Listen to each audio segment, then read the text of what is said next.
G'day humans, Chris Stead here. I'm on the road. Today I'm at the Outback Pioneer Hotel and Lodge at the Ayres Rock Resort out in central Australia in Northern Territory. Now this is part of the Ayres Rock Resort and is one of the places that you can choose to stay if you come out to see Uluru, the mighty Uluru. Now, there's a few places you can stay here. I'd say this is probably the second from the bottom tier. You've got the campground, which is probably the bottom tier. You've got the Outback Pioneer Hotel and Lodge, and you've got like Desert Gardens, Emu Apartments, and Sails in the Desert, which is the kind of top end, which is where I am staying at the moment. Now I've done a video review of Sails in the Desert, which you can go check out if you want to. But a couple of years ago, I did actually stay here. I didn't have video equipment at the time, so I thought I'd take use of the opportunity that I'm back in the heart of Australia to give you a bit of a video tour and my thoughts about my time staying here. So let's jump in and take a look. Are we there yet? No! Are we there yet? No! Are we there yet? No! Are we there yet? Yes!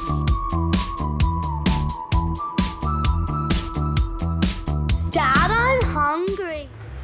Now, as you can see, they've got this kind of real Outback Australia vibe going on, which carries through the whole joint. They've done a really good job with it. And I'd call this kind of like a ritzy backpackers. You know, you do a lot of organisation of your tours and stuff in here, and you meet up for your tours and so forth. Nicely and air conditioned. There's a shop here, like a tourism shop. It's not open at the moment. So I came here and stayed with my son. So I brought my son out here when he was 7, bit of a dad-son thing. Went to go see the rock and spend some time together. And there's a couple of like stay options here. So there's kind of like more traditional hotel room style apartmenty things, but there's also much more hardcore, I guess you could say, backpacker style things. And we stayed in, we didn't, like, I didn't have much money, so we were staying in one of the backpacker style things. So I don't think I'm going to be able to show you the room because I'm not actually staying here at the moment. But it was literally a concrete floor with 2 bunk beds on one wall, 2 bunk beds on the other wall, and that's it. And that's the extent of the room. There's nothing else in there. No wash basin, no, I think there's aircon. That was about it. So the rest of it's kind of like camp kitchens, shared bathrooms, that type of thing. Now the lodge, oh damn it, the lodge kitchen's closed. I can't show you in there. So in there you got a lodge kitchen, which has got like all the cooking things that you'll need, stoves, barbecue plates, all the cutlery, fridges, everything like that. So that's good. It allows you to save money. I'm sorry I can't show it to you. But that is where this is where we ate. You know, so you go make your food in there, eat here. There's an IGA kind of across the road, about 10 minutes walk that way, or there's a free shuttle that takes you over there where you can get kind of like cheaper foods than you can get here. You know, like we were eating baked beans and tuna out of the cans and muesli bars. In fact, most of them I bought from home before I got here because of the price of it. Am I being rude? No. So you can kind of see in here, just a room with the bunk beds. So that's what you're looking at. All right. That's the kind of experience you can expect from the room. So it's pretty low rent, but more than serviceable. You know, you spend all day hiking. Like we went and did something every single day. I think we're here for about 4 or 5 nights, and we were here very rarely. And when we were here, we were just in the pool or asleep, or at that little kitchen making some food, because you get pretty tired. It's 40 degrees and you're hiking around the bush all day out in the desert. I'm just going to take you up to the room where I was staying in just so you can get an idea. But all these little kind of huts basically have the same thing. Some are a bit bigger. So I think some have 6 bunks in them, for example. And there's, like I said, I think over there you can see where the curtain, you might be able to see the white curtains and that over there. I think those rooms are a bit more kind of like a queen bed style stuff. So you can see the shared bathrooms in there. Plenty of toilets, plenty of showers, plenty of water. No problems there. This is where we stayed down here. So at night it's quite bustling. There's kind of plastic chairs that people take from the bar, which I'll go show you in a second. People sitting out in front of all of these things. Very communal. The only thing that sucks, you can see if I can see in here. Yeah, this is, you can kind of see the room in there. This has got safes in it, so this must be for 4 people who don't know each other. aircons are old school, is these lights. See, these lights are permanently on, and you've got a pretty flimsy curtain there. So that's just one thing to note. Make sure you bring something to put in your ears and something to put over your eyes if you're going to stay here and want a lot of sleep. 8:10, I believe that was us. Hey, look, I can give you a sneaky peek. You see in there? That's where we were staying. Sorry, that's really poor, but that's all we had to ourselves. Now I'll show you right across the road here is one of my favourite things from this campground, which is the walkway up to this viewing point up here. Now every night there'll be quite a few people up here with cameras.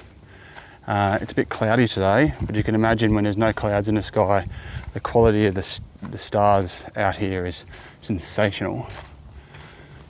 And from up this little walkway, you get probably the best view of Uluru in the entire Ayres Rock Resort. There is another little viewing platform you could go to, but it's about further back and not as isolated as this one. But I spent quite a bit of time up here just with my son trying to get still photography, sunsets, sunrises. You get the drill. I saw people come up here with little picnic tables. I'd set up little picnic tables and eat up here.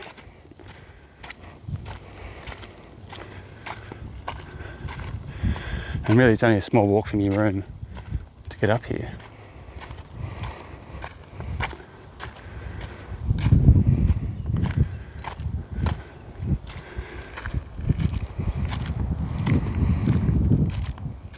And there she is. Beautiful.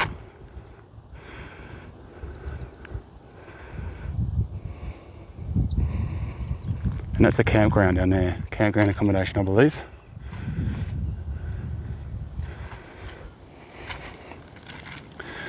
And you can see there, kind of an idea of how far it spreads. I won't walk around the entire thing. It's more or less more of the same. But that gives you an idea of the way it's set up. Now, you can eat here and drink here, and it's actually quite a good night vibe. Live bands playing, lots of people kind of talking about their days. Food was good, what I tried of it. It's just pricey, you know. So I'll just jump you a little bit further in, show you a bit more. Now I've just walked down from where I was before up at the viewpoint. There's not too much in the way of, I guess, features. Here's one of the rooms that's open. A sneaky peek for you.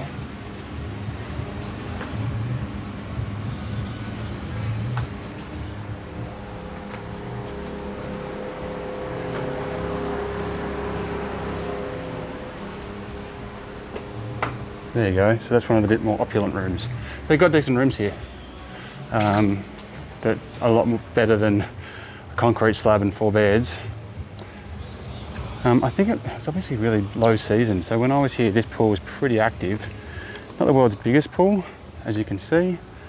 But when I was here, this was kind of pretty busy all day. Kids running around and jumping in the water, lots of parents kind of sunbaking under that shade over there, going to the bar, getting drinks, coming back, so forth. And over there in the restaurant is buffet breakfast can be had, and it was really quite nice, so I had it. Looks like they're doing some work, so we're at low season at the moment. So there is a pool, and as you can see here, the dining, or maybe you can see through the window there, kind of the dining room, which is where you get the buffet breakfast and so forth. And they had nightly dinner specials as well. I'll just take you through a look at the bar. So like I said before, this bar was pretty raging each night that I was here, in a really good way. And you could kind of hear the live music from your rooms. That's what I mean. It's like that kind of a bit more of a action vibe here than, say, a hotel. Oh yeah, these weren't priced too bad actually. They weren't last time I was here anyway. Let's see if I can find a menu. Here go. Oh, $25 for a burger. $10 for kids meals though, that's not too bad. I think there was kind of like happy hour style specials around as well. So as you can see, pretty awesome little setup they got in here. It's one of the few places you can get draft beer. Might be even the only place you can get draft beer in Ayres Rock Resort.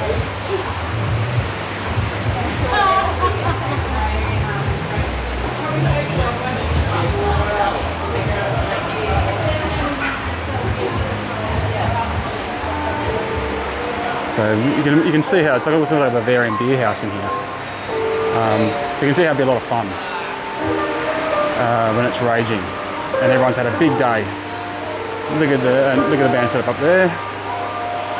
Oh, and you got like barbecues over there as well, so you can cook your own. I'll go show you.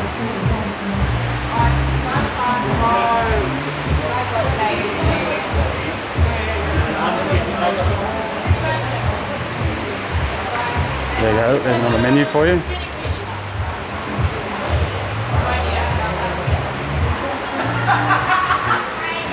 So be warned, those are cook yourself and little barbecues out here. Oh, and that's right, there's a games room as well in here. Now the games room when I was here last time was actually closed. We just had a couple, like for kids, you know. Let's see if they've got it set up at the moment. So you can see TV, couch, little office style setup. And looks like it's all closed up at the moment. It's a shame. But they did have like arcade machines and ping pong table, I think, and stuff like that in there. So you might want to just double check that that stuff is reopened or opening or opened when you come here. It gives you an idea of the facilities on offer.